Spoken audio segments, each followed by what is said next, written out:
Welcome. Today we're reading the chapter Betrayed of the novel The Beasts of Tarzan. Now sit tight and let's get into it. The two savages, Kaviri and Mugambi, squatting before the entrance to Kaviri's hut, looked at one another, Kaviri with ill-concealed alarm. "What is it?" he whispered. "It is Bwana Tarzan and his people," replied Mugambi. "But what they are doing I know not, unless it be that they are devouring your people who ran away." Kaviri shuddered and rolled his eyes fearfully toward the jungle. In all his long life in the savage forest he had never heard such an awful, fearsome din. Closer and closer came the sounds, and now with them were mingled the terrified shrieks of women and children and of men. For 20 long minutes the blood-curdling cries continued, until they seemed but a stone's throw from the palisade. Kaviri rose to flee, but Mugambi seized and held him, for such had been the command of Tarzan. A moment later, a horde of terrified natives burst from the jungle, racing toward the shelter of their huts. Like frightened sheep they ran, and behind them, driving them as sheep might be driven, came Tarzan and Sheeta, and the hideous apes of Akut. Presently Tarzan stood before Kaviri, the old quiet smile upon his lips. "Your people have returned, my brother," he said, "and now you may select those who are to accompany me and paddle my canoe."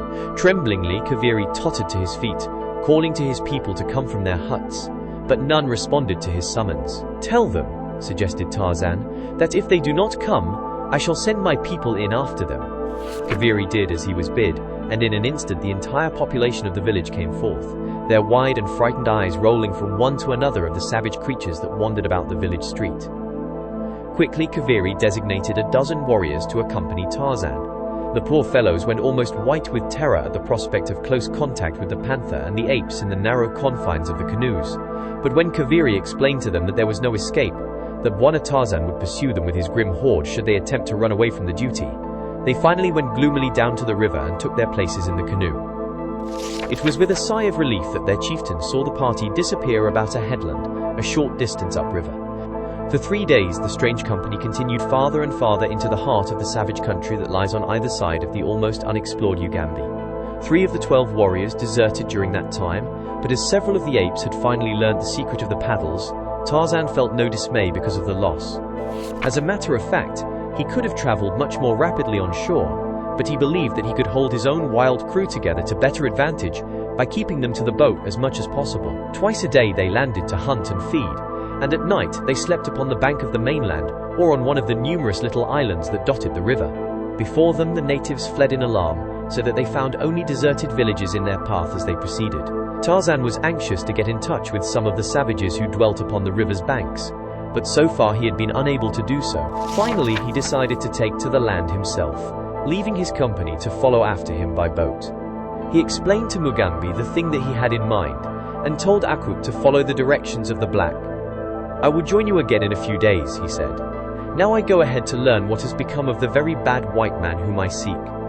At the next halt, Tarzan took to the shore, and was soon lost to the view of his people. The first few villages he came to were deserted, showing that news of the coming of his pack had traveled rapidly. But toward evening he came upon a distant cluster of thatched huts, surrounded by a rude palisade, within which were a couple of hundred natives. The women were preparing the evening meal as Tarzan of the Apes poised above them in the branches of a giant tree, which overhung the palisade at one point. The ape man was at a loss as to how he might enter into communication with these people without either frightening them or arousing their savage love of battle. He had no desire to fight now, for he was upon a much more important mission than that of battling with every chance tribe that he should happen to meet with. At last he hit upon a plan, and after seeing that he was concealed from the view of those below, he gave a few hoarse grunts in imitation of a panther. All eyes immediately turned upward toward the foliage above. It was growing dark, and they could not penetrate the leafy screen which shielded the ape man from their view.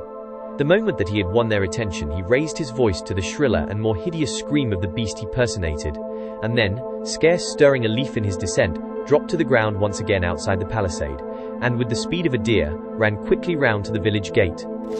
Here he beat upon the fibre-bound saplings of which the barrier was constructed, shouting to the natives in their own tongue that he was a friend who wished food and shelter for the night. Tarzan knew well the nature of the black man. He was aware that the grunting and screaming of Sheeta in the tree above them would set their nerves on edge, and that his pounding upon their gate after dark would still further add to their terror. That they did not reply to his hail was no surprise, for natives are fearful of any voice that comes out of the night from beyond their palisades, attributing it always to some demon or other ghostly visitor. But still he continued to call. "Let me in, my friends," he cried. "I am a white man pursuing the very bad white man who passed this way a few days ago. I follow to punish him for the sins he has committed against you and me. If you doubt my friendship, I will prove it to you by going into the tree above your village and driving Sheeta back into the jungle before he leaps among you. If you will not promise to take me in and treat me as a friend, I shall let Sheeta stay and devour you." For a moment there was silence. Then the voice of an old man came out of the quiet of the village street. "If you are indeed a white man and a friend, we will let you come in, but first you must drive Sheeta away." "Very well," replied Tarzan. "Listen, and you shall hear Sheeta fleeing before me." The ape man returned quickly to the tree, and this time he made a great noise as he entered the branches, at the same time growling ominously after the manner of the panther, so that those below would believe that the great beast was still there.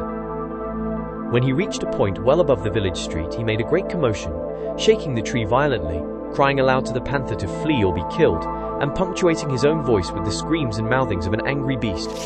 Presently he raced toward the opposite side of the tree and off into the jungle, pounding loudly against the boles of trees as he went, and voicing the panther's diminishing growls as he drew farther and farther away from the village. A few minutes later he returned to the village gate, calling to the natives within. "I have driven Sheeta away," he said. "Now come and admit me as you promised." For a time there was the sound of excited discussion within the palisade, but at length a half-dozen warriors came and opened the gates, peering anxiously out in evident trepidation as to the nature of the creature which they should find waiting there. They were not much relieved at sight of an almost naked white man, but when Tarzan had reassured them in quiet tones, protesting his friendship for them, they opened the barrier a trifle farther and admitted him. When the gates had been once more secured, the self-confidence of the savages returned, and as Tarzan walked up the village street toward the chief's hut, he was surrounded by a host of curious men, women, and children. From the chief he learned that Rokoff had passed up the river a week previous, and that he had horns growing from his forehead, and was accompanied by 1,000 devils. Later the chief said that the very bad white man had remained a month in his village. Though none of these statements agreed with Kaviri's, that the Russian was but 3 days gone from the chieftain's village and that his following was much smaller than now stated, Tarzan was in no manner surprised at the discrepancies, for he was quite familiar with the savage mind's strange manner of functioning. What he was most interested in knowing was that he was upon the right trail, and that it led toward the interior. In this circumstance he knew that Rokoff could never escape him. After several hours of questioning and cross-questioning, the ape-man learned that another party had preceded the Russian by several days, 3 whites, a man, a woman, and a little man-child, with several mozulas. Tarzan explained to the chief that his people would follow him in a canoe, probably the next day, and that though he might go on ahead of them, the chief was to receive them kindly and have no fear of them, for Mugambi would see that they did not harm the chief's people if they were accorded a friendly reception.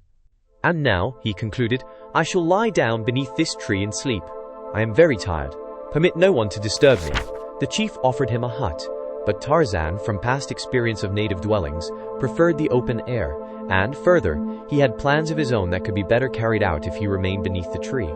He gave as his reason a desire to be close at hand should Sheeta return, and after this explanation the chief was very glad to permit him to sleep beneath the tree. Tarzan had always found that it stood him in good stead to leave with natives the impression that he was to some extent possessed of more or less miraculous powers. He might easily have entered their village without recourse to the gates, but he believed that a sudden and unaccountable disappearance when he was ready to leave them would result in a more lasting impression upon their childlike minds, and so as soon as the village was quiet in sleep he rose, and leaping into the branches of the tree above him, faded silently into the black mystery of the jungle night. All the balance of that night the ape-man swung rapidly through the upper and middle terraces of the forest.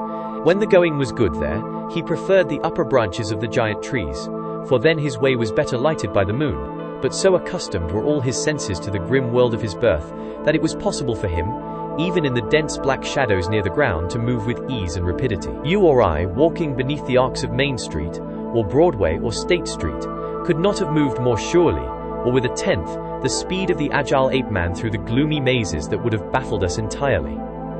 At dawn he stopped to feed, and then he slept for several hours, taking up the pursuit again toward noon. Twice he came upon natives, and though he had considerable difficulty in approaching them, he succeeded in each instance in quieting both their fears and bellicose intentions toward him.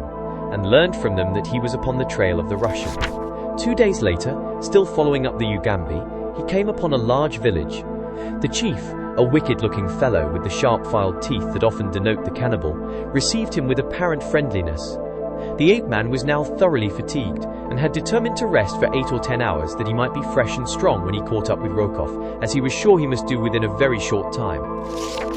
The chief told him that the bearded white man had left his village only the morning before, and that doubtless he would be able to overtake him in a short time. The other party the chief had not seen or heard of, so he said.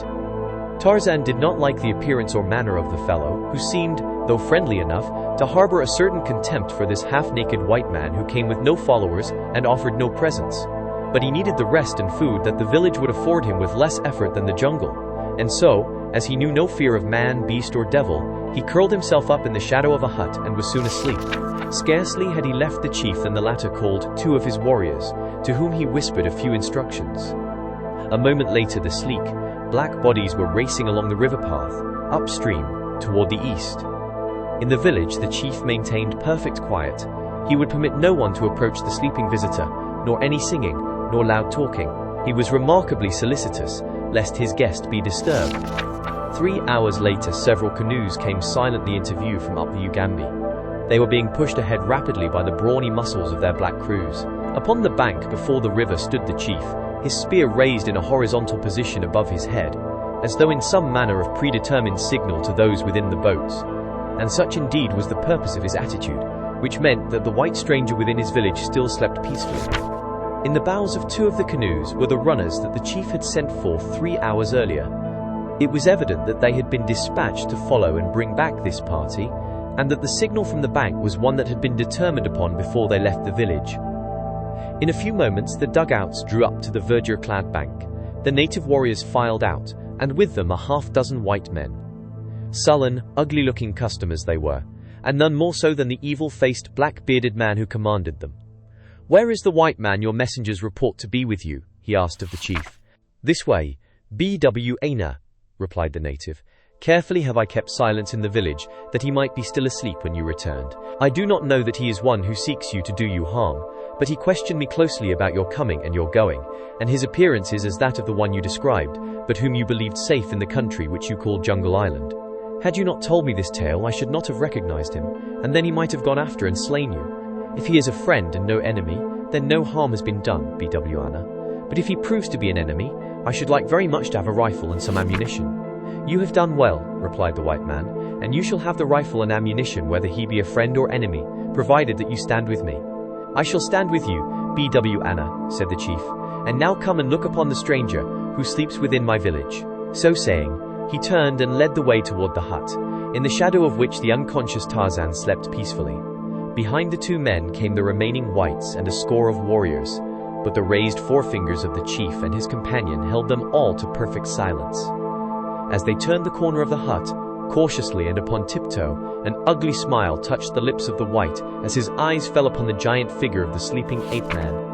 The chief looked at the other inquiringly. The latter nodded his head, to signify that the chief had made no mistake in his suspicions. Then he turned to those behind him and, pointing to the sleeping man, motioned for them to seize and bind him. A moment later, a dozen brutes had leaped upon the surprised Tarzan, and so quickly did they work that he was securely bound before he could make half an effort to escape. Then they threw him down upon his back, and as his eyes turned toward the crowd that stood near, they fell upon the malign face of Nicholas Rokov. A sneer curled the Russian's lips. He stepped quite close to Tarzan. "Pig!" he cried. "Have you not learned sufficient wisdom to keep away from Nicholas Rokov?" Then he kicked the prostrate man full in the face. "That for your welcome," he said. "Tonight, before my Ethiop friends eat you, I shall tell you what has already befallen your wife and child, and what further plans I have for their futures." Did you enjoy today's chapter of The Beasts of Tarzan? Why not subscribe and ring the bell?